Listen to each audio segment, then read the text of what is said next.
this is a great exercise for the pecs, and this gives you width in the lats, and this gives you great shape in the delts, and this will bulk up the bis, and this will give you shape in the tris. And hey, if you want massive quads, you do this one. If you want nice shapely calves, you do this one. And hey, let's even try a 2-syllable word.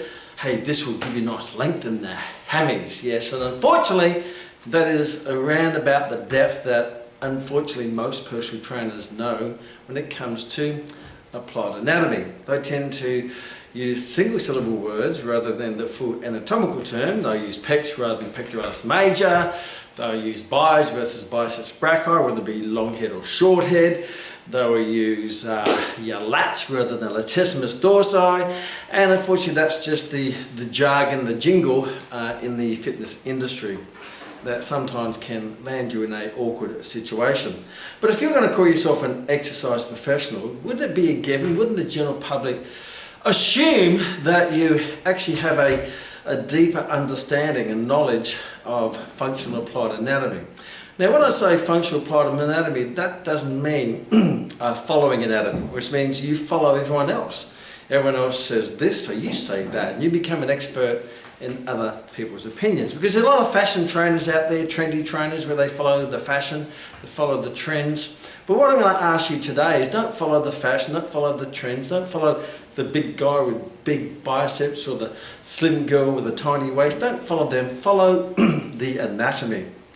Because trends change, fashions change, people change, but one thing that doesn't change is anatomy. And once you get a good grasp of your anatomy, then you're not going to be led down someone else's garden path, someone else's fashion hallway where you go, okay, I'm going to follow them, they sound good, that's trendy. And unfortunately the challenge with that is, from a personal point of view, you're not acting with integrity, because integrity is if you give someone advice, you know that advice is correct, that is anatomically and physiologically correct, and never question on it, then you can justify it from an anatomical point of view by, number one, knowing the full name of the muscle, but also its origin and its assertion, its action, and most importantly that its function, and then any contraindications that may occur out of working that exercise. Because sometimes an exercise will work a muscle, but at the same time it could be detrimental to the joint. I could get my car and rev it up and just take off and spin around the roundabout and doing donuts,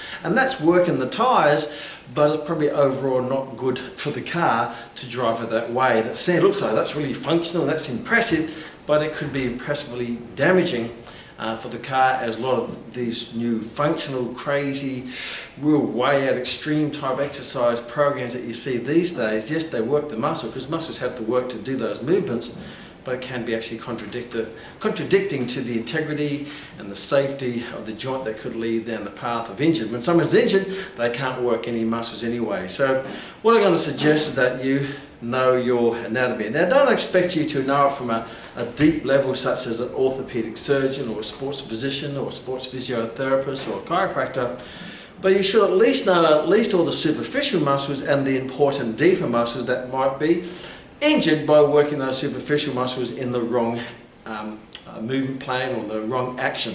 So I'm going to go through the body, look at basic movements, and then some variations and possible things to be aware of, and things to maximise the result of that exercise. So I'm not going to go too deep in this session, because most of the time as a trainer you're not going to have to go too deep, and if you do have to go deep, that's where you're going to be working with a physiotherapist or a sports physician or an orthopedic surgeon, and you're going to collectively as a team work for the best interest of your client. Because you want to be able to do things with integrity, means you know that what you're speaking is the truth and you can justify it. And it's going to be the best exercise and the safest exercise and the most efficient exercise and the most effective exercise for your client, rather than following the fashion. So let's start with the upper body, shall we? So I guess the body is, there's three main movement plans in a single movement plan. There's a plane, there's the push movement where you're pushing things, and then there's the pull movements where you're pulling things, and then you have the leg movement, which is basically up and down, and then obviously you have all the variations of that. But for this session we're not going to get too deeply into that, but if you know all the muscles, in those movement planes, then you're going to know how to analyze the muscles in any sort of variation of those planes. So let's have a look at the pushing movements. And obviously, in the case of pushing movements, we think of things such as push-ups, or we think things as bench press, and then the variations of that naturally, dumbbell bench press, incline bench press. We're looking at dips. So they're the movement planes, and basically they're all push movements in a slight variety of the plane. So let's look at the main plane that you do a bench press or push up in. That is what we call the horizontal plane, is this one here. And so this is the movement plane, action here. So what joints do you have involved? You have, obviously, you have your elbow, which is bending and extending. You have your shoulder, which is horizontal flexion and horizontal extension. And then as the base, the platform of that movement, the girdle, is your scapula, because that's the base of the movement, such as the foundation, the base of a crane, and then the arms are the arms of the crane. So you've got to have a nice stable scapula so your arms, your muscles, can work more effectively.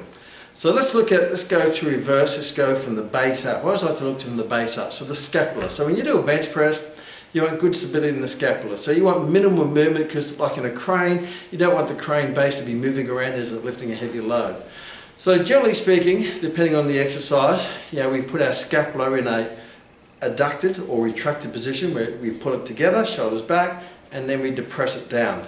So those muscles that pull it back and hold it down are what we call your stabilizing muscles, because they work mostly isometrically to, brace the scapula in a nice, strong, stable base, so your action muscles can work more effectively, such as your bigger muscles of movement muscles such as pecs and lats, and we'll talk more about that. So what muscles pull the scapula back and down? Well, the muscles that adduct and retract the scapula are going to be your rhomboids. And I'm not going to go too much, but the rhomboids originate on your vertebral spine, your vertebral column of your thoracic spine, and they insert onto your medial border of your scapula, so they pull it back. Now, the trapezius is also a muscle, a big diamond-shaped muscle, and its origin again is from the base of the cranium, base of the skull at the back here, on what we call your occipital protuberance. And it goes all the way down the cervical vertebrae, down the thoracic, down to T12, means thoracic vertebrae 12. So that's the origin, and those muscle fibers span out and they attach onto your scapula, which is the spinal scapula, which is that ridge at the back there, your acromion process, and parts of your clavicle. Now muscles, when you're putting the shoulder back, or your scapula back, some people call it your shoulder blades, but the anatomical term is the scapula. That's going to be more the medial fibers of your scapula, not to say that all of them are working to brace that joint, and your lower fibers to pull it down. Other muscles that help pull the scapula down from the anterior point of view will be your pectoralis minor, which originates on your ribs basically, inserts onto your coracoid process, which is at the frontier of your scapula. So they're the muscles that hold it in, and yes, there's going to be a little bit of movement, things such as push-ups or more dynamic exercises or dips. There's going to be a bit of movement there as well, but we're looking at mostly trying to stabilize it in minimal excessive movement and try to keep it as nice and stable as possible, however, there's going to be some movements where there's going to be a bit of movement when you're doing, maybe if you're doing a row or something like that. But from the bench press, it's holding into a nice stable position, a good strong platform, so your shoulders can, what we call horizontally flex, which is the movement pattern of the bench press. So your shoulder, your glenohumeral joint, where your humerus goes into your glenoid cavity, that's horizontal flexion. And what muscles horizontally flex the shoulder joint? Obviously the pectoralis major, which originates on your sternum and your clavicle, and it all joins into one tendon and inserts into the anterior proximal humerus. So in that movement, all those fibers are going to be activating in their maximal capacity, because you have a direct line of pull between the origin and the insertion. So you find that flat bench press will be your strongest position, because you have the most direct line of pull between the clavicular head of your pectoralis major and your sternal head of pectoralis major. Now some people refer them in the layman's term as upper and lower pec, but they're technically the pectoralis major with two origins, one insertion, noting that they all pull on the same bone anyway, so it's very hard to work one without the other. And the EMG research shows that irrespective of the variation, you're going to be working all of those fibers anyway, in varying capacities depending on the movement pattern and how strong your body is in, what how strong a biomechanical position your body is in. So with a flat bench press, you find that's a strong biomechanical position due to this direct line of pull between the origin and the insertion. So pectoralis major is going to be obviously the major mover there, because it's the biggest muscle. Then you're going to get some assistance from the deltoid or the deltoideus. Now the deltoid, that originates from parts of your clavicle, your acromion process, and the parts of your spinal scapula. And they all go down and insert onto your lateral proximal humerus. So you're going to get some assistance from deltoid as well. So that's looking at the shoulder joint. Then we have the elbow joint. What extends the elbow will be obviously your triceps brachii. Now there's three heads of the triceps brachii. There's your long head, which originates on the lateral border of the scapula, and your medial or lateral head that originates onto your posterior humerus. But they all form one tendon going across the elbow joint, and they insert onto your ulna, and what they'll do is they extend the elbow. So when it comes simply to the bench press, as you most all already know, it basically works the pecs. But the reason why it works the pecs so well is because it's in a good strong biomechanical position to do so, with a direct line of pull between the origin and insertion, but it gets some assistance with your deltoid, and many times it will be your smaller muscle groups such as your deltoid and the triceps that will fatigue before your pectoralis major, because like a chain is only as strong as its weakest link, and this is a chain movement where you have a variety of muscles all working together to execute that horizontal flexion of the shoulder with extension of the elbow. So it will be the weaker muscles, the weaker links that will fatigue first, such as the triceps and the deltoids. And that's why many times when you're doing the compound exercises, there's no need to supplement it with more isolated exercises such as lat raises or shoulder presses or tricep press downs, because those muscles have already been worked to full volitional failure in the compound exercise, and all you're basically doing is satisfying your emotional need, thinking I need to do more for the little muscles, but there are no little muscles. If anything, they need a rest, and if you keep doing that many times, those weaker links, you can overtrain them, because you might be doubling up on different days, where one day you do pecs, the other day you do shoulders, the next day you do triceps, where really you're doing shoulders, shoulders, shoulders, triceps, triceps, triceps, and pectoralis major only once. So really those other smaller muscles you're double dipping, and eventually you're going to possibly overtrain them. Therefore that's going to affect your overall bigger exercise movements such as your bench press, because the smaller links are getting weaker, and also that could also lead to overtraining and eventually injury, particularly when you look at the deeper stabilizing muscles which hold the head of the humerus into the glenoid cavity. So we talked about the stabilizing muscles of the scapula, your rhomboids and your trapezius and your pectoralis minor that hold the scapula into place, but there's also an important group of muscles that hold the head of the humerus into the glenoid cavity, apart from the deltoid, which is also a stabilizing muscle, plus it also double ups as a assistant mover, an agonist muscle with the pectoralis major. Those smaller, deeper muscles are called your rotator cuff. So there's four rotator cuff. The supraspinalis that sits on top, originates from your supraspinous fossa onto your head of the humerus. Your infraspinalis originates from your infraspinous fossa, which is underneath the spinous scapula, and that inserts more into the back part of your head of the humerus. Underneath that you have your teres minor, which originates from your lower lateral border of your scapula, inserts into the lower part of the head of the humerus, and then underneath the scapula have your subscapularis. So it sits underneath the scapula, comes in through the anterior part and inserts into your anterior head of the humerus. So yes, they're called rotator cuff because yes, they do rotate the humerus, but their main function is to work collectively in a synchronized way to hold the head of the humerus into the glenoid cavity, because it's such an unstable joint. And yes, you have ligamentous support, your ligaments around it, because it's such a shallow cavity and there's such a greater range of movement, there's going to be less stability. Those smaller muscles will be working overtime to hold the head of the humerus into that joint. So when you're doing a bench press, a heavy bench press, those little muscles are working really hard to keep those two articulating surfaces or those two bones together so they don't sublux or move on each other, where they're nice and stable. So those muscles work in all shoulder movements. So when you start to double dip by doing bench press on one day and shoulder press on another day, and all you're doing is not only are you doubling up on your deltoids and your triceps, but you're also doubling up on those smaller muscles such as the rotator cuff, which are even more prone to injury. And if you look at the number one injury in the shoulder joint, it will be your rotator cuff. And that applies for other movement patterns which we're going to be discussing today, where you try to break that compound movements and then you do a whole lot of isolated movements after it, which really are already covered in the part of the compound movement. You're just breaking it up and doing it more, overdoing it. And particularly if you're doing it on other days, because then you're interrupting that recovery regeneration, that rest between training sessions, and you may be dampening the supercompensation process and eventually leading to overtraining, training plateaus, decrease in performance, and eventually injury. So that's your push movements. Now, Now, if you look at variations of that, you've got your incline bench press and you've got your decline bench press, which is the same, it's horizontal flexion, but now you're incorporating some flexion in the shoulder joint, and here you're incorporating some adduction. So here you're coming up, you're going into more in a flex position and adduction, and here you're going into more adduction. So basically it's the same movement, but you're basically putting your joint in a weaker position biomechanically. So that's why you do an incline bench press.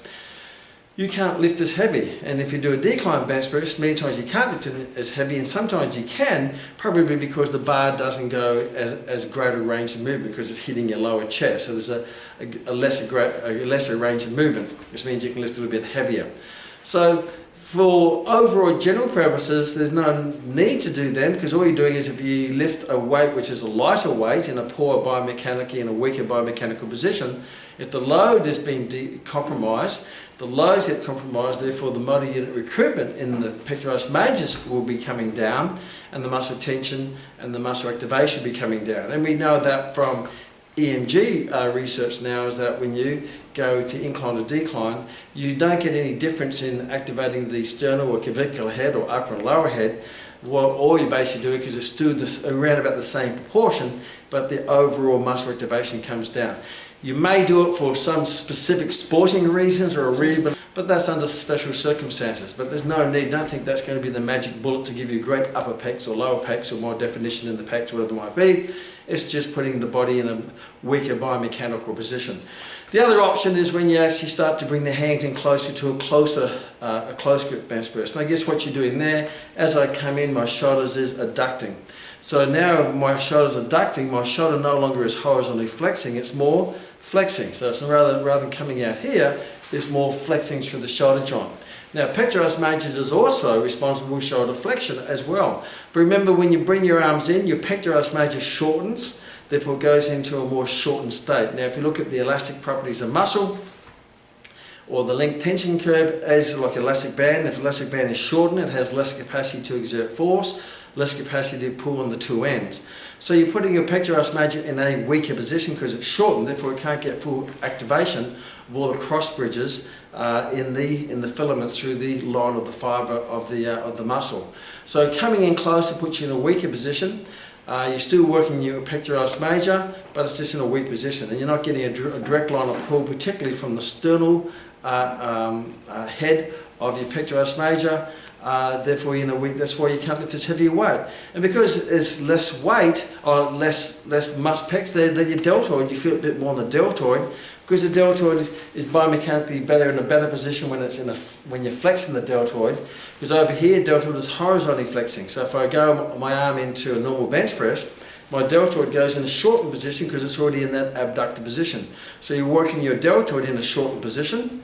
When you come down here, you're working your deltoid in a slightly lengthened position, so it has a greater capacity to exert force.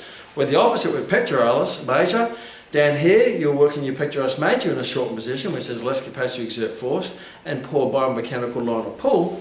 And when you come up here, your pectoralis major has a greater line of pull, plus it's a bit more in a pre-stretch, so it activates more motor units and more muscle fibres to exert more force. So close in bench press, certainly applicable.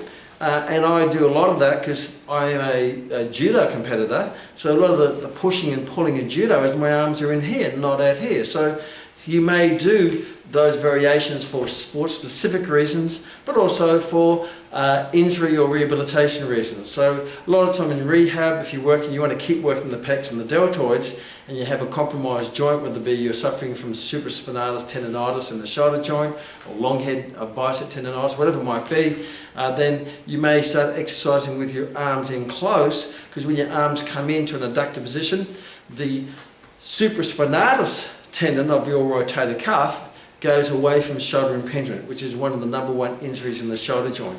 So when your arm's up here, there's more capacity to impinge one of your rotator cuff, your supraspinatus, which sits on the top, sits underneath the acromion process, and between that and the head of the humerus. So the space is decreased. If there's any inflammation, you can get that bone rubbing on that tendon that irritates it, aggravates it, and inflames it. But when I bring my arms in close, then that gap between those two articulating surfaces increases, so there's more room for the tendon to run underneath, therefore less likely to aggravate it. At the moment, I'm rehabilitating my left shoulder joint from a judo injury, therefore, when I do any movement, I'm doing it in close because it's not going to aggravate my rotator cuff that got disturbed during an injury which I got in judo. So there could be some reasons why you may vary the width of the grip, whether your elbows in or elbows out, or maybe an incline or decline. So when you go into a decline also, because your shoulder goes through a slightly lateral rotator position in an incline, it may be a bit more comfortable on your supraspinatus tendon of your rotator cuff, because the typical impingement position of the shoulder joint is as abduction and medial rotation, and that's when you abduct and medial rotate, you're basically putting the supraspinatus tendon and you're rotating directly underneath the acromion process. But if you lateral rotate slightly, then you find that they'll take the supraspinatus out from underneath the acromion process. So when I do bench press, I tend to use dumbbell bench press, because with a dumbbell bench press, I can actually adapt each arm accordingly and slightly lateral rotate it when I do a dumbbell like this. But I can't do that with the barbell, because the barbell is straight. There it forces my hands to go to medial rotate, forces my shoulders to medial rotate. That puts you more directly in that line of impingement in the shoulder joint. And because I've got a lot of underlying injuries and wear and tear in the joints, then I find it more comfortable doing a dumbbell. So you have to pick the exercise that's going to be most effective, most efficient and safe, and doesn't aggravate those smaller joints. When you're young, because everything's made of rubber, and when you're old, when everything's made of crystal, when you're young you can probably get away with more of those extreme exercises. But beware that will come back and hit you later in life when you're in your 30s and 40s and 50s, as it has with myself. So that's looking at the pushing movements. The other pushing movement is when you're pushing straight up into a shoulder press. Now, first of all, it certainly is a movement and the body can do that. When you're doing a shoulder press, naturally you're going into shoulder abduction and on the way up, elbow extension. So the elbow stays the same. You're working your triceps brachii, the long head and the medial and lateral head, because you're still extending the elbow.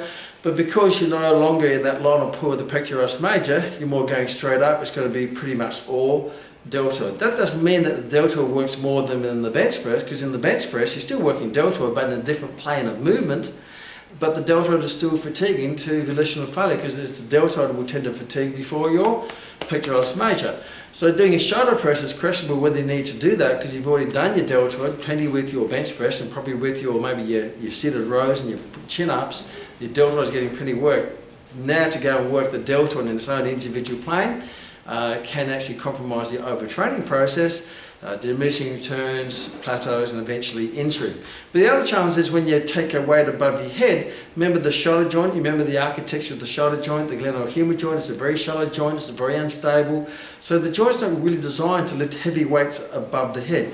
Yes, we are supposed to throw things above the head like rocks and spears like we did back in caveman days, but we're not really designed to lift heavy weights repetitively for over long periods of time, because it's not really a weight-bearing joint as the hip joints are.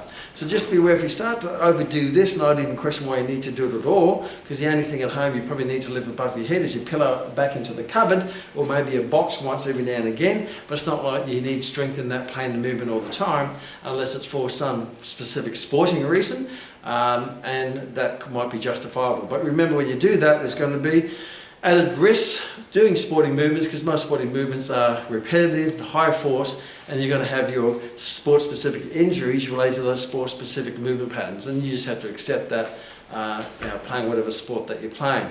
So the challenge with this one over here is an unstable joint. You're taking your arm to abduction, lateral rotation. If I had to dislocate someone's shoulder joint, I'd abduct it, lateral rotate it, so you're in dislocated position. Plus anything above the head, because the humerus is coming past 90 degrees of shoulder abduction, then it's going to come in contact with the acromion process, because the glenohumeral joint can only go to 90 degrees of shoulder abduction. Once I go past around 89 degrees, but once I go past 89 degrees, my scapula has to lateral rotate. The platform of the crane, or the movement, has to lateral rotate to get my humerus above my head. So basically what you're doing is it's going to be more prone to impingement and anything above the head. And we know that from a lot of sports, that overhead movement type sports. Even in when I used to work with Olympic kayakers, they would get impingement from this top arm, not when they canoed or kayak. This arm was fine, but there's this top arm, because they repetitively took that top arm above their shoulder joint in a repetitive and a high force way, they were very susceptible to shoulder injuries. As swimmers do this, and it's also, you've got that medial rotation, so a lot of swimmers, freestylers and butterflies would tend to have shoulder impingement challenges or shoulder tendonitis, and particularly the supraspinatus. I work with Major League Baseball. They get a lot of injuries because they're throwing above their head. I work with Olympic swimmers. They get a lot of injuries, particularly the freestylers. Even in cricket, particularly with leg spin bowling, the arms above the head. And because I have to spin it this way, I have to medially rotate my shoulder joint. So therefore that's more prone for shoulder impingement. So why do you want to accelerate those injuries? By going in the gym and repetitively lifting weights above the head. You could just be accelerating an injury down the path. So that's all the push movements, and yes, there are variations of all them. People get quite creative and they get the cables and do the cable crossovers, which basically is an isolated movement with a cable above, and if you break the movement pattern down, your shoulder adduction, so you're adducting the shoulder joint, elbows being stabilised, therefore that's working the pectoralis major. It's still working the pectoralis major, but it's probably working it in a weaker position. You're not going to lift as heavy a weight doing a cable crossover as you are doing a bench press. You say, yeah, but that gives me more definition or more cuts. Well, definition and cuts has nothing to do with the type of exercise. That comes down more so to your genetics and how much fat you've got on top. And the bigger the muscle it is, the more the cuts will be defined, because you've got bigger muscles to show the cuts. And the less fat you have, the more you can show the cuts. So a lot of times people think these are magic exercises. I have to do cable crossovers for the inner pec. Well, there is no such thing as inner pec. Because if someone says, now I work in my inner pec, just ask this question: what is the origin and insertion of the inner pec, and what is the origin and insertion of the outer pec? Well, there is no origin and insertion of inner pec and outer pec, because if there's an inner pec, you would have to have two different bony structures for that muscle to attach on to work separately to the outer pec. So you get a lot of these industry jargon terms floating around, but if you are good at asking questions, why am I doing this and how does it work? And then follow that with well, if it does work, what would be the origin, what would be the insertion, and what is the load? Because the greater the load, the greater the motor unit recruitment, the greater the force, the greater the tension, the greater the results. You want to put your body into a strong position where you can lift a strong weight to get a strong result, rather than putting yourself in a weak position to lift a weak weight to give a weak result. So if I'm doing crossovers or even bench flies, or flat flies, which is isolated, you remember you've already worked all these muscles at the maximum capacity doing the compound exercise. Do a big compound exercise such as the bench press. Now I'm just doing the same movement pattern in a weaker position, because I've got a long lever, load at the end of the lever, and that's going to now create a bit more shearing forces and isolated stresses across the joint in this movement pattern. It's still working the same muscles, but the load is lighter. The reason why the load is lighter, because it's a weaker position. If it's a weaker position, you're lifting a lighter weight. A lighter weight means less force in the muscle. Less force means less motor unit recruitment, less muscle tension, less muscle activation. So yes, you may feel a bit of a pump and feel a bit of a burn, but that's not necessarily muscles actually getting stronger. You want to get a muscle stronger by lifting the best weights you can lift in the best biomechanical position, so you can progress the greater. So yes, there are lots of flies and single flies and cable flies and all sorts of crazy things, but if that exercise is making the weight that you lift lighter, then it's actually diminishing the results that you're going to get from that exercise. And yes, there's going to be many more creative ways to work any push movements or chest movements to work the pecs, whatever reason, whether we lift the pecs or lower the pecs or separate the pecs or cut the pecs. Your pecs are your pecs. You can't change the genetics of it. That's called the elastic properties of muscle. No matter whether you're short or length, it's always going to return to its resting length and shape. And the only difference you've got a choice of is how bigger those muscles can become by basically how much muscle size you can put on. That's dependent on your genetics and your gender naturally, and then how much you're going to show that off by how much fat you're going to be taking off so you can display those pecs off. And that comes more from diet, maybe a bit of a cardio, high intensity interval type training to turn your body into a fat burning machine. So let's move on to the next movement pattern, which is pulling movements. Pulling movements. So we've got the pushing movements, whether it be pushing, and obviously the less effective, more detrimental movements such as pecs and crossovers, it might be lat raises or shoulder presses. All of those are going to be less effective than doing the big core movement patterns such as a bench press. And some will have high risk of injury. Things such as lat raises above the head, you're taking your arm into a medial rotation abduction with a long lever. They cause shearing forces in an impingement position where you're impinging the supraspinalis between your acromion process and your head, the humerus, and that's just going to accelerate wear and tear. And those who tend is going to wear anyway with age. Why are you going to accelerate them? By doing the exercise is not going to add any more benefit to the major muscle that you're trying to affect. All you're doing is wearing out the smaller muscles. So let's go to pulling movements. And obviously they include the obvious rows or dumbbell rows or lat pull downs or chin ups, whatever it might be. So they're pulling movements. So they all have the same bones. Isn't that funny that? They all have the same bones. The scapula, the humerus, your radius and your ulna. They're all the same bones. They're all the same joints. They're just moving in a different direction. Whether the car is going forward or backwards, it's still the car. It's just whether it's going forward or in reverse. So this one is working your pulling movements. Again, any pull movements you need to stabilise your scapula, and the stability of the scapula is going to be the same muscles to hold the scapula into place, because when you're doing a pull movement, the force wants to pull your scapula forward. You want to hold it back to keep it nice and stable, which, as I mentioned before, is your rhomboids and your trapezius. And I'm not going to repeat the origin insertions because I've already covered that when we did the push movements. So the scapula is basically needs to be stabilised. Now if I'm looking at, say, maybe a row or dumbbell row or something enclosed, then you've got shoulder extension and elbow flexion. So what extends the shoulder joint? So for a muscle to extend the shoulder joint, it has to go over the shoulder joint. And the same with the pectoralis major. For a muscle to horizontally flex the shoulder joint, it has to go over the shoulder joint. So what muscles go across the shoulder joint? Well, the biggest one obviously is latissimus dorsi. Now, latissimus dorsi originates way down low here on your iliac crest or iliac spine or iliac crest, as well as your lumbar vertebrae. It comes up underneath. It actually wraps around to the anterior part of the proximal anterior humerus, so it inserts into the anterior, the front part of there. So it's going to be quite a strong muscle. It has a direct line of pull in this movement. It's a big muscle and it has a high leverage ability. So your latissimus dorsi is going to be the main, you probably call the prime mover because it's the biggest one.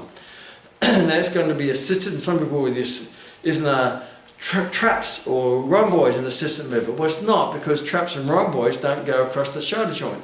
For traps and rhomboids to be an assistant mover, as an agonist, then it has to go across the shoulder joint. Traps and rhomboids do work, but they only work on the scapula. They don't work on the humerus. They don't insert onto the humerus. So a lot of people get that mixed up. That's a common theme you see in the fitness profession, because people don't understand their anatomy. And I want you to know it, so you're not going to be saying things that are not entirely correct. Because if you do that, then other allied health professionals won't necessarily believe what you say, because you made a mistake with the little things. Therefore, they're not going to trust you with the big things. People like physios and orthopedic surgeons and so on.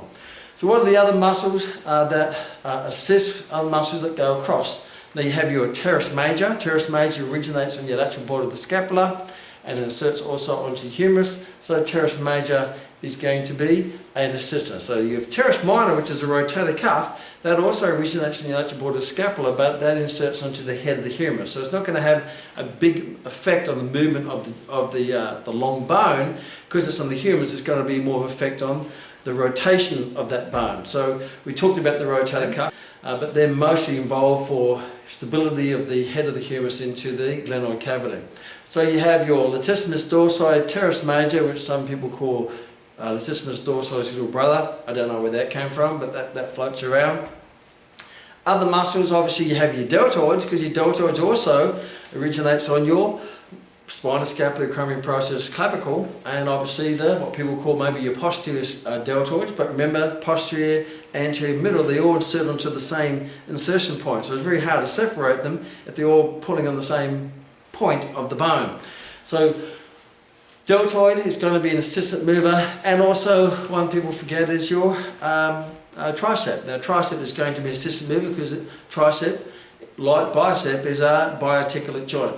So tricep originates on your lateral border of your scapula, that's the long head. The other two head, the medial and lateral head, they originate onto your humerus, but the long head will also be involved, not to a great degree, but it's going to be involved into extension of the shoulder joint, as which I missed in when I'm doing the push movements. Bicep is also going to be involved in horizontal flexion and flexion of the shoulder joint, because bicep is a biarticulate muscle group, two joint muscle. It originates on your anterior proximal head of the humerus, anterior proximal glenoid cavity, and also the coracoid process, which is all in your scapula. So there's going to be probably a bit more bicep involved in maybe a close grip bench press, because it has a better load of pull rather than a normal bench press. But bicep has been involved in both. And looking at sports that do a lot of flexion, bicep tendonitis is a common injury. Yeah, bicep tendonitis is a common injury in rowing, in kayaking, my apologies, or any movement that has a lot of flexion. There can be a tendency to have bicep tendonitis, which I've come across many times in my journey. So yes, triceps brachii is going to be one of the smaller, minor assistant movers of that shoulder movement. So again, at least now you know what muscles are working, rather than just guessing and just calling it lats, and then saying then it's rhomboids and traps. But rhomboids and traps is not correct, because they don't go across the shoulder joint. So that's one of the misinformation things that you get out there, backed up by anatomy. That's the beautiful thing about anatomy, it does not change. And obviously you have what flexes the elbow joint is your biceps. Now your biceps brachii, your brachioradialis, and your brachialis. So there's three muscles: biceps brachii, which originates, as I said, on your anterior proximal glenoid cavity, and your coracoid process. That's the coracoid process. One of the coracoids is the long head, the other one's a short head. Forms one muscle belly and inserts on your radius, so it goes across your elbow joint. So that's the prime mover. Then you're going to have your brachialis, which originates onto the humerus, and that one inserts onto the ulna. Because it's closer to the joint, it's going to be more involved in the initiation of flexion, where the biceps brachii is going to be, once it's initiated, then it's going to take over and then create that strong muscle flexion, or that strong muscle contraction that flexes the elbow. And then brachioradialis, obviously radius starts in the radius, and that's going to be more involved if my hand's in a pronated position. I'm not going to go too much, but when you put your hand in a pronated position, your biceps become weaker, because it has a direct line of pull when your hand's in what we call a supinated position. Supinated, which is palms up, direct line of pull between the eyes and insertion. But as soon as I pronate the hand, the radius wraps around the ulna, therefore the tendon of the bicep wraps around the radius, therefore it's pulling around a corner. So biceps goes into a biomechanically weaker position, but my brachioradialis goes into a direct line of pull stronger position. Therefore I can feel it more on the brachioradialis. I'm not going to lift this heavier weight though, because that's not as strong a muscle as the bicep. So if you want strong, big biceps, then the supinated position is going to be the best position, because it's biomechanically the stronger position for the elbow joint to flex. And when you start to go into neutral position or pronated position, it puts your muscles in a biomechanically weaker position, particularly the biceps brachii and brachialis. Therefore, you're not going to lift this heavier weight, less force, less motor unit recruitment, less muscle activation and muscle tension, less results. So again, your goal is to put your body in a biomechanically the strong position to activate your muscles to their full capacity and potential to exert maximal force, get maximum motor unit recruitment, maximal tension and activation to give you maximum results. Rather than playing around with trendy little fashionable exercise that put your body in awkward positions and awkward angles. And yes, they are awkward and they are hard, but they're not hard because you need to exert high amounts of force. They're hard because you're just creating a poor biomechanical positions to exert force in. Requires maybe a bit more of a skill set to do that.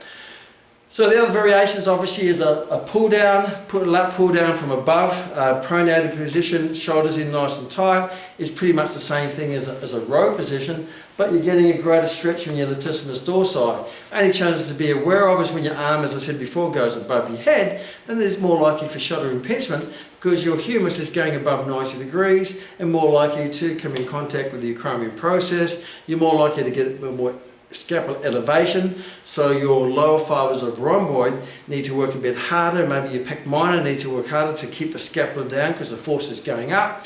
So this requires more stability in the scapula, and it requires more cautious and care because you're putting your joint through that that impingement position. Now with a close grip it's not going to be as bad, but if you take your arms out to a wide grip, a lat pull down, then we're going back into that shoulder impingement position. Particularly when my arm goes through shoulder abduction, I get that direct connection between the head of the humerus and the acromion process of impingement. So now the scapula has to really laterally rotate, where with the close grip it just has to elevate, but when I go out wide it has to laterally rotate. When I pull it down I have to use my lateral rotating muscles of my scapula to pull it down, which is my rhomboids and my lower fibers of my trapezius, not to mention my pectoralis minor to pull it down. So that's going to be a more susceptible injury position, and it's also a weaker position because I've taken my hands into a pronated grip, which makes my bicep in a poor biomechanical position of the elbow joint.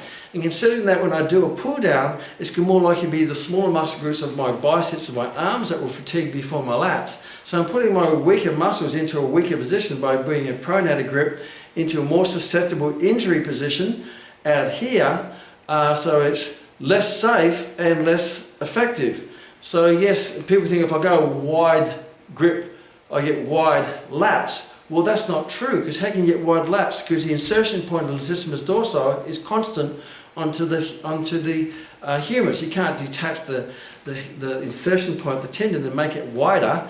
You know, that's like me saying if I do squats, these are great, but if I do wide stance squats, I get wide legs. Well, that's not true. I'm just changing the biomechanical position of my hip joint as I'm changing the biomechanical movement pattern of my shoulder joint. And if anything, I don't have as a direct line of pull from my latissimus dorsi from my origin to the insertion point, because my latissimus dorsi is a weaker adductor, but it's quite a strong extender. So my latissimus dorsi is in a weaker position, my biceps in a weaker position, and my shoulders in a more prone to injury position. So it really sort of makes the exercise quite substandard. People do wide grip because they think they're going to get wide lats. If I do biceps out here, I'm going to get wide biceps. Well, that makes absolutely no common sense whatsoever. So you've got to be very careful about what you hear, and then break it down and analyse it from a anatomical point of view. And obviously, as I mentioned, what's really important is the stability of the glenohumeral joint, because that's going to be the main joint that's going to be prone to injury, which is the head of the humerus staying into the glenoid cavity, and that's held in there due to the rotator cuff, your supraspinalis, infraspinalis, teres minor, and subscapularis. Now, those four muscles, yes, they rotate, but there's no rotation requirement in a lat pull down. In any of these exercises, there's no rotation requirement. The joint's not rotating as it would be if I'm throwing a ball, then my humerus is rotating. So therefore, those muscles aren't working in a rotational movement pattern, they're working more as a stability movement pattern by holding the head of the humerus in. Because they do rotate, my supraspinalis doesn't actually rotate, my supraspinalis actually slightly adducts.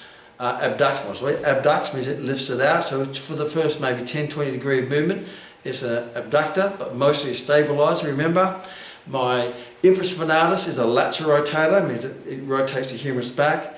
My teres minor is a lateral rotator, and my subscapularis is a medial rotator. And that's going to be more relevant when you're looking at movement patterns in sport, which involves shoulder rotation, medial or lateral rotation, such as throwing or maybe punching, or whatever it might be. But most of the exercise in the gym doesn't require any rotation, but just be careful if you do a movement that has rotation, there's going to be greater susceptibility to injury, particularly if it's a heavy loaded movement with long levers, with momentum and acceleration, then that's going to maximise your chances of injury down the track. And the first rule as an exercise professional is, I will not hurt my client. So there are movement patterns of the push movements and the pull movements. and the variations of that. So obviously the pull movements is pull down and rows, maybe lift slightly angled up this way in the bench press and the incline press and the decline press, and even dips. Again, dips is like a close grip bench press, but you're doing more flexion of the shoulder joint or extension, flexion of the shoulder joint, extension of the elbow joint, which is the same muscles, but they're going to be working in different capacities due to their biomechanical advantages or limitations. Okay, anatomical champions, now let's move down to the lower body. But the upper body and the lower body are connected by the middle body, which is the torso, which is, as I shared before, the axial skeletal system, where the girdles and the limbs, which is the pelvis and the bones of the legs, and the scapula and the bones of the arm, that's the appendicular system, and they're connected by the axial system, or what people generally call the core in layman's terms.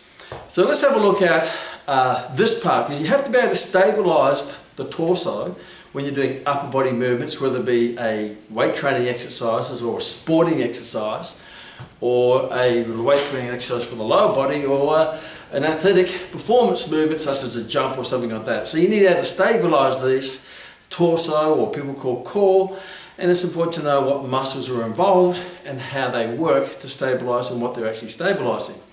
So essentially there's about 7 muscles of the core. Now basically every muscle is a muscle of the core, because all muscles act as stabilisers in some form. However, there are around about 7 which are probably more highlighted than the rest. So a lot of people refer to the abdominals or the abs, which is the rectus abdominis, which is probably the least important of the 7, because it's not really a big stabiliser, it's more of a mover. So the rectus abdominis, it originates on the crest of your pubis, inserts into your sternum and your ribs, and its function is for flexion.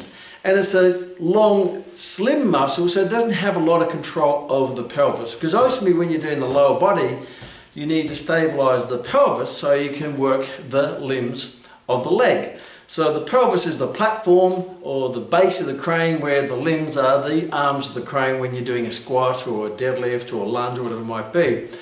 So rectus abdominis is more of a action muscle rather than the stabilisation muscle. Now the next 2 are very strong in stability. They're your internal and external obliques, and they originate on your crest of your ilium and insert onto your ribs, and vice versa. The other one originates on your ribs and inserts on your crest of your ilium. So they cross over, and they actually go from here and they go all the way around the back. So they have a large role in pelvic stability, because they have a large attachment to the pelvis through the iliac crest. So they're like, you could say, probably what forms this weight training belt, this natural weight training belt, internal weight training belt around your lower back or your vertebral column. And obviously because they're attached to the pelvis, they also stabilise the pelvis, which is really important in lower body exercises. The other muscle that's important is what we call your transverse abdominis. Your transverse abdominis is the one where your father probably said, stand up straight, shoulders back, tummy in. And that's what my father used to say to me, or they do that in the army, where they pull the belly in as they're standing at attention, rather than slouching like this with the belly hanging out. So what it does, your transverse abdominis, its role is to draw the abdominal region in. So it pulls your belly button into your spine by using, not by breath, like I go like this, but using your muscles. And that is a very important muscle for 2 reasons. Is number 1, it puts you into a good postural position. The other thing that it does, when you draw the belly button in, it creates a good alignment of your rectus abdominis and your obliques, so there's more of a direct line of pull between the origin and insertion, which means they get activated more effectively, because they don't activate very effectively when you're in this position where your pelvis is plumped forward and your posterior tilted with lordosis and kyphosis and rounded shoulders and poke neck, and you like this. Your muscles are pretty well not very active, but when you sit upright or stand upright and draw your belly button in, you can actually feel not just the abdominals start to work and co-activate, but you also get co-activation of your obliques. Therefore, they have a better control over your pelvis and your lower back, because ultimately your pelvic position controls your lordotic curve, or your lower back position. Because if your pelvis is anterior tilted, you're going to go into a lordotic position, lordosis. If your pelvis is too posterior tilted, you're going to go into a flat back position, and you're supposed to maintain that curvature of the lumbar spine going up to the thoracic spine, going up to the cervical spine, so this nice curvature, which acts as like a shock absorbing spring, but not too much, where it can actually put unequal forces through the inner vertebral disc and cause very focused wear and tear on one side or the anterior or the posterior part of the disc, depending on what postural abnormalities you have. So actually your pelvis position is really important. So transverse abdominis is important to draw that in. That also co-activates another deeper muscle, which is really important, called your metaphysis. And your metaphysis originates and inserts off your transverse processes. It's very, and it's deep like your transverse abdominis. So your transverse abdominis originates on your transverse processes of your vertebral column, and they come around and insert on the inner lining of your abdominal wall. So they don't actually insert into a bone, they insert on your inner abdominal wall fascia, and they draw it in. Where your metaphysis are in between each of the vertebrae. So they basically, what they do when they activate it, they lock each of the inner vertebral joints into a good strong position. Because if they're not activated, you're going to get subluxation and movement between the inner vertebral discs. That can cause some instability, wear and tear, and eventually injury because it's moving around. Only small, but enough to cause some damage. But if you activate your metaphysis, they actually lock into place. And how do you activate your metaphysis? By activating your transverse abdominis, where you get a co-activation of your metaphysis. Then another couple of other muscles which are obviously important are your erector spinae, that go all the way up and down your spinous processes of your vertebral column, and you also have your quadratus lumborum, which originates on your pelvis and lumbar vertebrae, and they go up and insert onto the ribs. So they sit at the back there, more for a bit of lateral flexion and stability. So they're the 7 more important muscles of what we probably call the core. I like to call it the axial system and stabilization of the pelvis connection to the axial system, because they connect between the pelvis and your sacrum on the lower part of your vertebral column.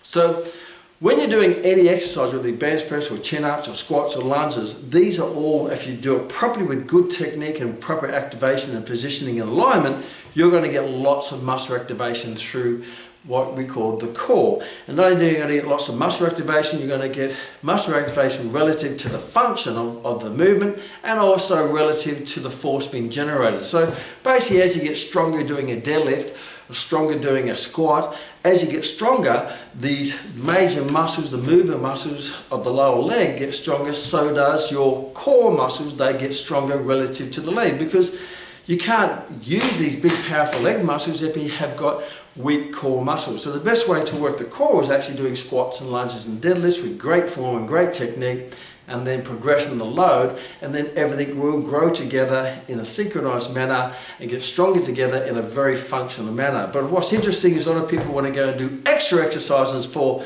this area by going and doing exercises which are completely unrelated to the way the muscles function. For example, these muscles function in the upright position, so the first thing they do, they lay on the ground and they start to do abdominals or planks or crunches or hanging from the ceiling, swinging on ropes, and doing exercises that certainly work those muscles, but in a very inappropriate way, in a very dysfunctional way, and sometimes in a quite dangerous way, because these muscles are there to activate, to stabilize your inner vertebral joints, to stabilize them and keep them into place.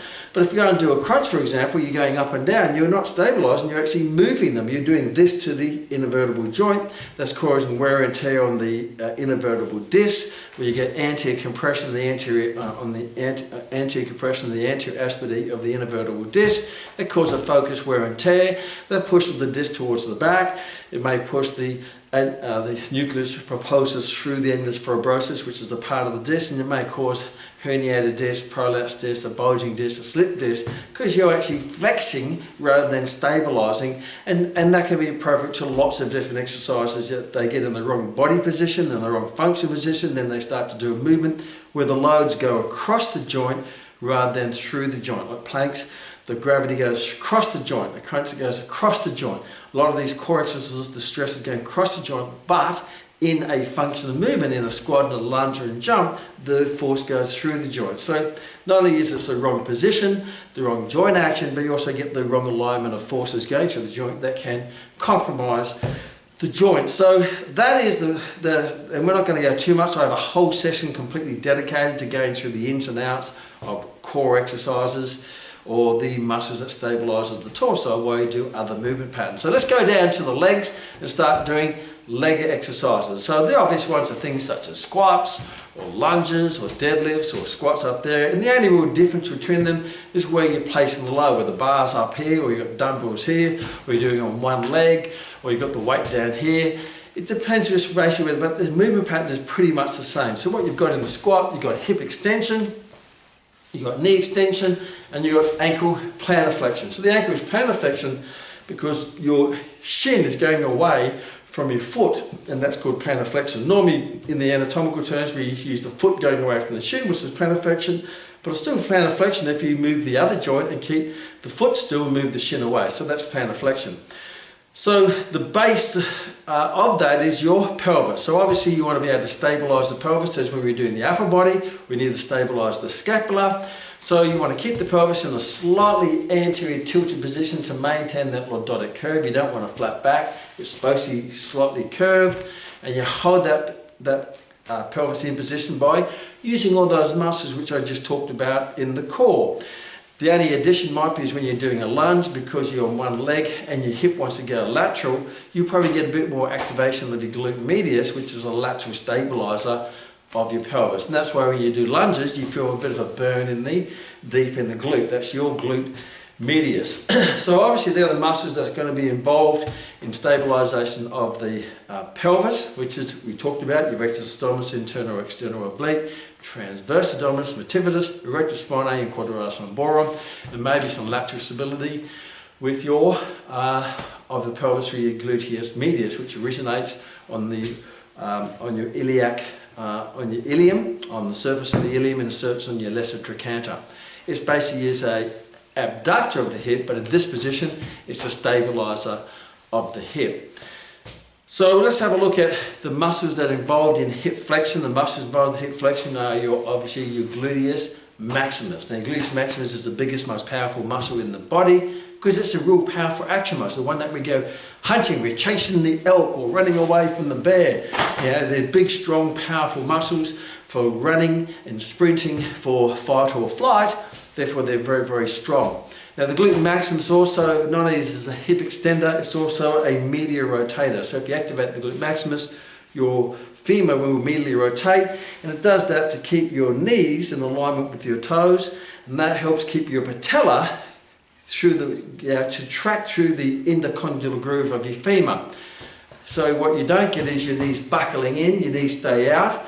If your knees buckle in, your feet go into pronation, you go medial rotation, and you get your patella not tracking directly through the intercondylar groove of your femur, and therefore what happens, your vastus lateralis will start to pull on the femur, pull it to the lateral side, and it can start rubbing and grinding up against the lateral condyle of your femur, causing inflammation, discomfort and pain, and that's what we call patellofemoral syndrome. Patellofemoral syndrome is the tracking of the patella through the femur. And you want to maintain that correct alignment by making sure your glutes are activated. And the other thing that stabilizes my leg in this position are my abductors and my adductors, which are abductors, which we talked about, your gluteus medius, your tensor fasciae lata, which is more a small muscle, but it goes down to your iliotibial band that connects onto your patella, that helps in the tracking, and your adductors in the middle, your adductus longus, brevis and magnus, which are, and they're really positioners of the foot, of how wide your legs go, or where you position your leg. They're basically stabilizers to put your foot in, or your leg into the right position, and what alignment you want to flex the hip and the knee. So the glute maximus is a powerful hip extender, and that will be therefore the prime mover of hip extension, with all those muscles helping to stabilize it. And you also will get assistance from the hamstrings. Yes, the hamstrings is a very important hip extender. Your hamstrings consist of your biceps femoris. That's not biceps brachii. Biceps brachii is up here. Biceps means two. Brachii means arm. Biceps femoris means two. Femoris means femur, which is the leg. So bicep femoris means there's two heads to that one. Also supported also by two other hamstrings, semitendinosus and semimembranous. Now basically, overall, it's a biarticulate muscle. It originates on the ischium, it goes down and inserts onto the medial and lateral condyles it actually inserts onto your tibia and your fibula. So your tibia and your fibula, not your condyles, the tibia and your fibula of your lower leg. So therefore it's responsible for hip extension because it goes across the hip joint. Now you may notice that many times in elite sports or running, if you're going to strain a hamstring, it will be up high, up here towards the origin. And why is that? Because it's a powerful hip extender. So when you're running, you hit the ground and you hip extend, obviously it's a smaller muscle. It's not like you're going to tear the glute maximus because it's a smaller, weaker muscle, but it's involved in a powerful hip extension. You're going to get a lot of force through it, therefore potential for a muscle strain. So that's why you tear the hamstring more up here rather down at the distal end. So those muscles extend the hip. There we go down to the muscles that extend the knee. Now they are called your quadriceps. Quad means forward. Now there's four of them. There's the top one, big one on top, called your rectus femoris. It's a biarticulate muscle. It goes over the hip joint. So it, like hamstrings, are biarticulate. It goes across the hip joint and the knee joint. The other motion of the hamstring is responsible for knee flexion. However, hamstring is not really an important knee flexor. From a functional point of view, it's more of a hip extender. You don't walk around the streets flicking your knees up or your heels up to your backside. Hamstrings, on the other hand, is a very important muscle across the knee joint in an eccentric braking point of view. So when I'm running and as I bring my legs through and I'm about to initiate heel strike, the hamstring controls the knee extension to control that knee extension to initiate heel strike. So hamstring is very much involved as an eccentric working brake, doing things such as running to slow the knee extension, to control that knee extension, which is activated by your quadriceps, to initiate heel strike in a nice synchronized way so I can push off and then I can use the hamstring again, this time in hip extension. So it's an eccentric working brake during extension of the knee, during heel strike, and as it hits the ground, then it's a powerful hip extender during working with your glute maximus. Quadricep, as I said, rectus femoris, it's a biarticulate muscle, originates in your iliac spine here. It goes down across attaches onto your patella, then forms the patellar tendon and inserts onto your tibial tuberosity of the knee. And that joins three other muscles that sit beside it underneath it. The one on the inside called your vastus medialis, the one that sits under your rectus femoris is your vastus intermedius, on the one on the outside is your vastus lateralis. So they all form the patellar tendon and they all work together for knee extension. The rectus femoris also does hip flexion, obviously not in the squatting movement or the lunging, but it does do hip flexion in conjunction with your hip flexors, your iliopsoas, your psoas major, psoas major, your psoas major, psoas minor, and your iliasis. But that's a different exercise. That's not a part of this movement pattern. Now the vastus muscle groups, they're very important. So they all insert onto patella, but they're also important in helping to track the patella through the intercondylar groove of your femur. So your rectus lateralis will tend to pull it to the outside, your vastus medialis will try to pull it to the inside, and they work in conjunction with the intermediate. So that's why that alignment and the activation of your vastus medialis to lateralis is really important to get that tracking correct so you don't suffer from patellofemoral syndrome, which is probably the most common knee injury in the knee, where you have poor tracking from poor posture, and it's not always necessarily directly related to those muscles. It might be just poor positioning, your glute medius is not working very well, therefore your knees buckling in, or your glute maximus is not laterally rotating. So there's many different moving parts that can affect that. But what's important is you know how they all work, and they're not just their functions as extension, but also their function is that control the tracking of the patella between the intercondylar groove. So that's your quadricep. Now we go down to the lower part of the leg. At the back of the leg we have our calves, because they're now going to be responsible for plantar flexion. Now calves are made up of two muscles. You've got your biarticulate muscle called your gastrocnemius. Now your gastrocnemius is the big one on the outside. It originates on your medial and lateral condyles of your femur, and they go down to form the Achilles tendon, and they insert onto your heel or your calcaneal bone. Underneath that you have your soleus muscles that originate on your on your tibia and fibula. They form a common tendon with the gastrocnemius called the Achilles tendon, and they also insert onto your calcaneal bone. So they're going to be responsible for, obviously, plantar flexion. And that's why, you know, a lot of time if you see people doing heavy squats and some powerlifters, and they don't actually do calf raises, but they just do squats and lunges, they still have big, strong calves due to the fact that they're doing plantar flexion, but also the big exercises are also not just working the body from a neuromuscular point of view, but also it releases all the anabolic hormones that creates an anabolic environment for all the muscles to grow, whether it be the direct muscles or the indirect muscles. They're all going to be, I guess, bathing in these anabolic hormones that flood through your blood system or your vascular system through all the muscles of your body. So whether you're doing a squat or a lunge or a deadlift, they're all pretty much the same movement pattern. It's just where you put the load and biomechanically which one feels more comfortable for you, whether it's going to be a bilateral movement, 2 legs at once, or a unilateral movement, which is like just using one leg and this back leg is the training wheel just to balance it.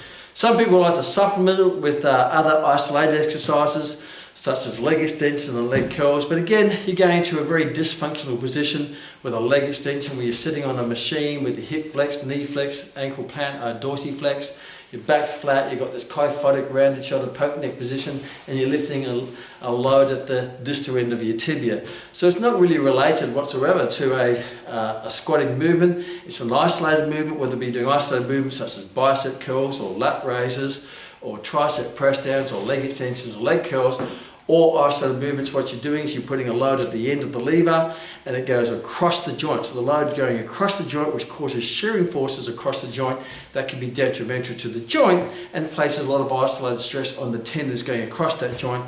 So a lot of people doing bicep curls, you get a lot of bicep tendonitis. Do leg extensions, you get tendonitis of your patella tendon.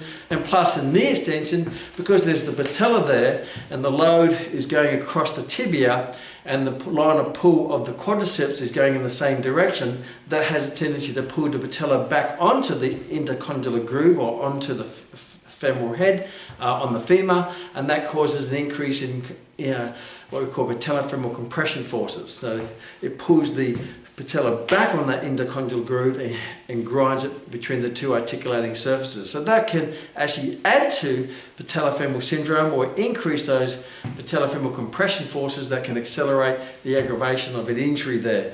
So leg extensions, it's a isolated exercise, you get shearing forces and you also get an increase in patellofemoral compression forces. So, and plus you don't get the muscle activation as you would with a compound exercise, because compound exercises uses bigger weights, bigger force, bigger loads, bigger muscle activation, bigger neural input, and most of all, at the end of it, you get a bigger performance and you also get a bigger hit or bigger stimulus of the endocrine system, whether it be doing the legs, like squats over leg extensions, or bench press over flies, or chin-ups over bicep curls. You're going to get a bit of overall stress on the body that's going to have a greater, I guess, a super compensation process after it, not just from a neural point of view, but from a muscular point of view, but most importantly from an endocrine point of view. So when you're looking at all the muscles of the body, I've covered all the main ones, so the push movement, a pull movement, a leg movement, and obviously everything through here works in sync with all of that, which is your torso. And if you just do those 3 movements, you get stronger in those 3 movements, you're going to get stronger in all the muscles in your body, all the function of the body, because you're really covering all the muscles in the body in those big compound movements. So I'm doing a chin up, my bicep's going to fatigue before my lat. So my bicep gets plenty of work doing a chin up, so I don't need to go and do isolated bicep curls, which, as I mentioned, can be detrimental to putting shearing forces and increasing the chance of a tendonitis on the tendons and shearing forces across the knee of the elbow joint. If you're doing squats, just do squats.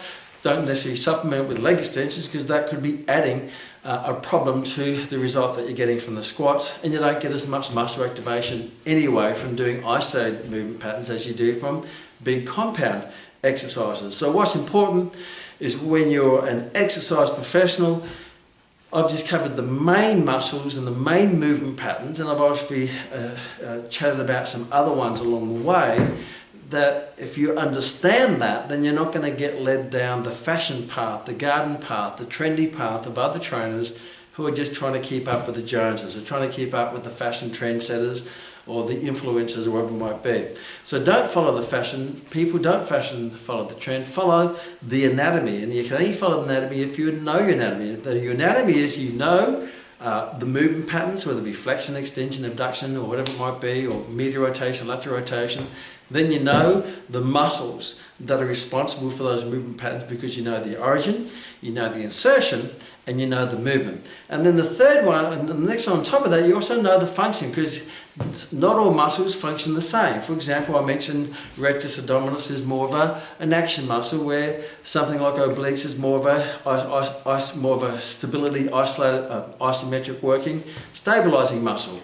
I mentioned before, and hamstring works more as a concentric over the hip joint, but an eccentric working break across the knee joint. So it has a different function across the knee joint. But a lot of time people go and do leg curls, lay on their belly and pull their heel into their butt, but that's not how hamstrings really works. It doesn't work as a concentric working muscle across the knee joint. It works as a concentric muscle across the hip joint, but works more of an eccentric working break across the knee joint. So you can be trained in its wrong function.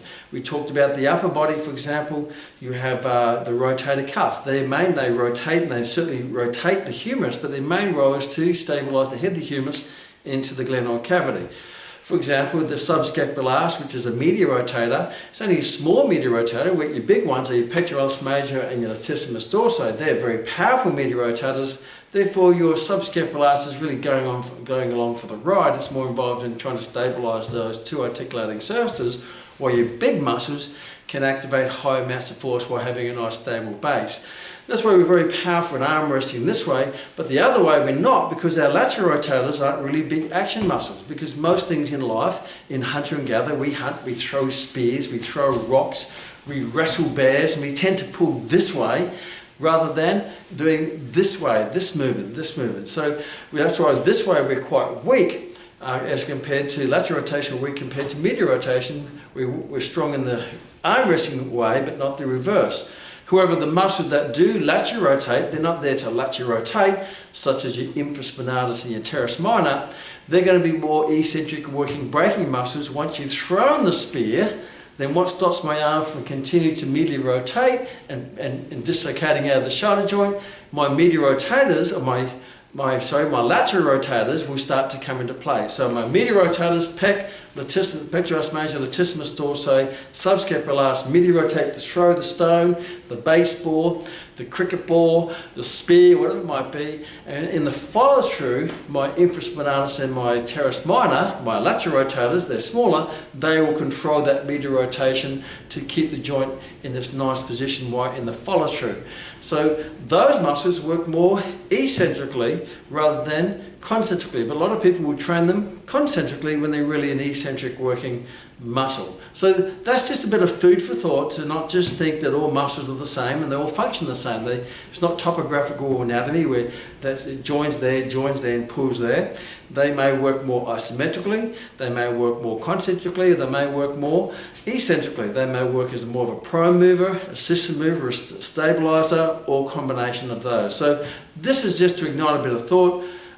So when you know your anatomy, you can start to figure out what is correct and what is not correct, what is misleading and what is the truth. So be a truth seeker, because many times you tend to do what other trainers do, but when you actually find the truth, you say, well, that's not entirely correct, because ultimately, as an exercise professional, you have to act with integrity. You know that what you're giving your client is giving them the results that they want. It's safe, it's efficient, and it's effective. And if it's not safe, then you don't do it, because the number one rule as an exercise professional, I will not hurt my client. And I won't give you an exercise where I can give you a better result from another exercise. Even if that exercise is trendy, fashionable, and all the influencers are doing it, I'm not going to give it to you because there's a better option. You're paying me for my integrity, my values, and to get the truth. Because if you find the truth and you know the truth, it's hard not to act upon the truth. And you act upon it with integrity, and then you're always going to be on the right path, not led down other people's paths. See you in the next Kman.